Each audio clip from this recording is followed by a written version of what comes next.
जय श्रीकृष्ण. राधे राधे मंडळी. बरं चाललंय ना? हा. आपलं बरं. आपणा काम बनता. बरोबर आहे ना? अरे देशात काय चाललंय त्याही गोष्टी आपल्या लक्षात असायला पाहिजेत ना.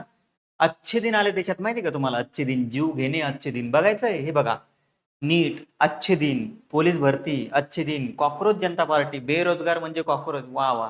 काय चालू आहे देशामध्ये? आणि आपण काय बघतो? रील स्वाईप करतो, बस विषय संपला.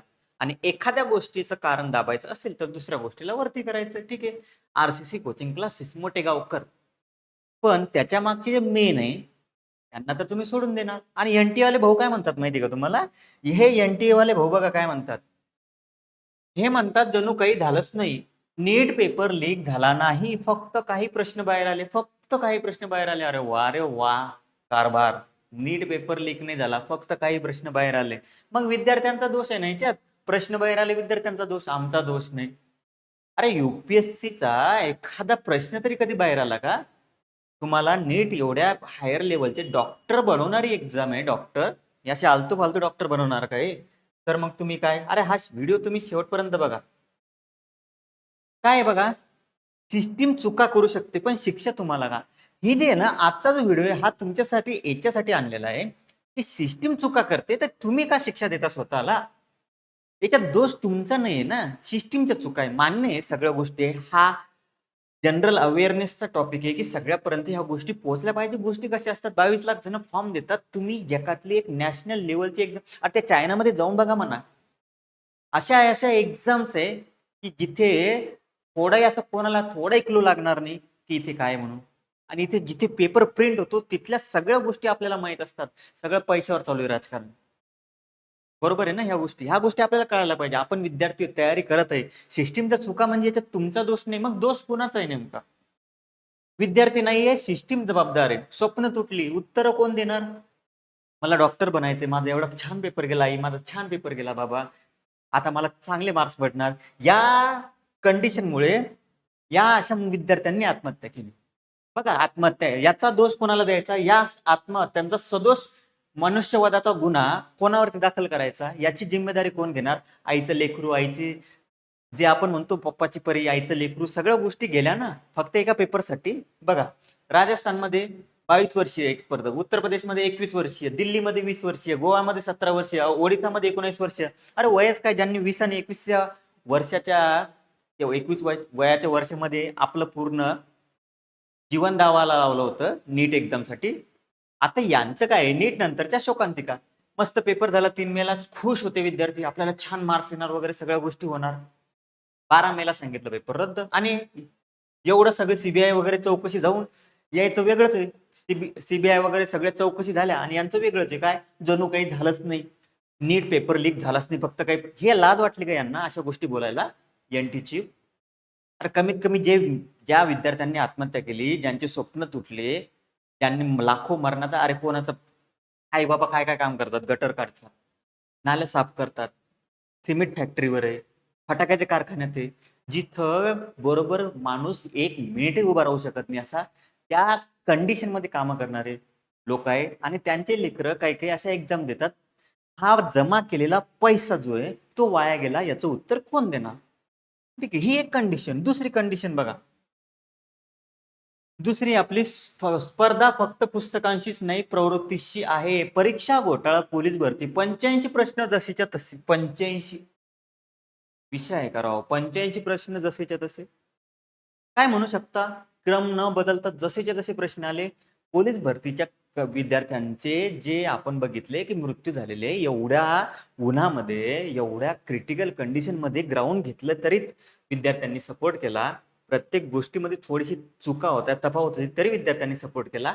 आणि जिथे पेपर द्यायची वेळ आली त्या पेपर देण्याच्या वेळेमध्ये 85 प्रश्न जसेच्या तसे. वा वा, जबरदस्त. सरकार, हा व्हिडिओ सरकारपर्यंत पोहोचला पाहिजे. त्यांना प्रश्न विचारा.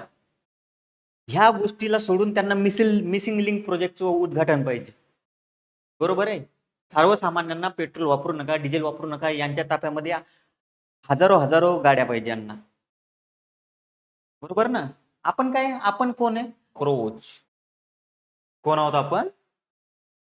कॉक्रोच आहोत आपण, कॉक्रोच.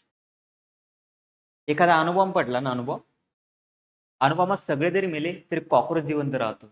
हे किती भ्रष्टाचारी, किती नेते, किती पेपर फोडणारे, किती कोणा जरी काही केलं तरी उमेदवार शेवटपर्यंत जिवंत राहील हे सरकारला दाखवून द्यायचंय आपल्याला. ठीक आहे. पेपर फुटी सगळ्या गोष्टी, ही गोष्ट पुढच्या पेपरला होणार नाही का? आपल्या पेपरला तर नाही होणार बा, हा विचार मनातून सोडून द्या. मग सर आपण काय करू शकतो? व्हिडिओज ट्रेंडिंगला आणून सरकारला या गोष्टीची दखल घ्यायला लावू शकतो आपण.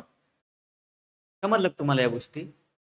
सोपं नाहीये वर्षानुवर्ष अनुभव अभ्यास करणं, अभ्यास करून पेपरची वाट बघणं, पेपरला जाणं, पेपर देणं, मस्त पेपर जाणं, खुश होणं, आईबाबांना सांगणं माझा पेपर निघतो आणि पेपर कॅन्सल होणं, करप्शन होणं. याच्यात पूर्ण काही काही विद्यार्थ्यांचे शेवटचे अटेम्प्ट असतात. मग अशा विद्यार्थ्यांनी काय करायचं? हा सरकारला प्रश्न विचारायचा आपल्याला. ठीक आहे. असे जे व्हिडिओज असतात, बाकीच्या व्हिडिओना ट्रेंडिंगला पाठवता तुम्ही, या व्हिडिओला तुम्ही ट्रेंडिंगला बनवा. बघू द्या की नाही सरकारचा दोष आहे. सगळ्या गोष्टी मुलांच्या फेवरमध्ये नसतात. प्रत्येक एक्झाम मध्ये मुलगा हा मनात विचार ठेवून जातो की आता हा पेपर जर फुटला तर माझं काय होईल. ठीक आहे ना. मग पण सर आता आम्ही काय करू? तुम्ही काय करायचंय बघा, तुम्ही फक्त एक गोष्ट लक्षात ठेवा माझी छोटीशी. कारण तुमचं आयुष्य कोणत्याही परीक्षेपेक्षा खूप मोठं आहे. बघा, आयुष्य एकदाच मिळतं, परीक्षा परत परत होतील. जाऊ द्या ना, ते सिस्टीमला जाऊ द्या, मान्य सिस्टीम खराब आहे, सगळ्या गोष्टी आहे. तुमचं स्वप्न जे आहे ना, हे म्हणजे तुमचं स्वप्न तुमच्या आईबाबाच्या स्वप्नापेक्षा मोठं नाही आणि तुमच्या आईबाबाचं स्वप्न तुम्ही आहे.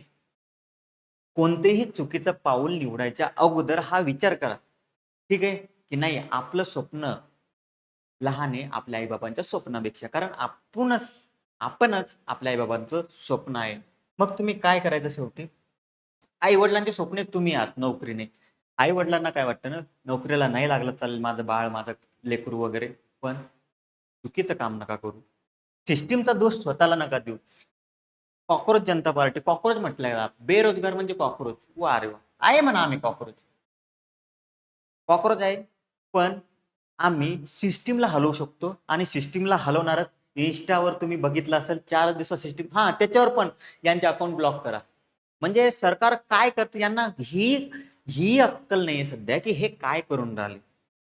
छोट्या या पार्टी, या कॉक्रोच जनता पार्टी एक अकाउंट उघडलं ते त्याच्या नांदी लागले.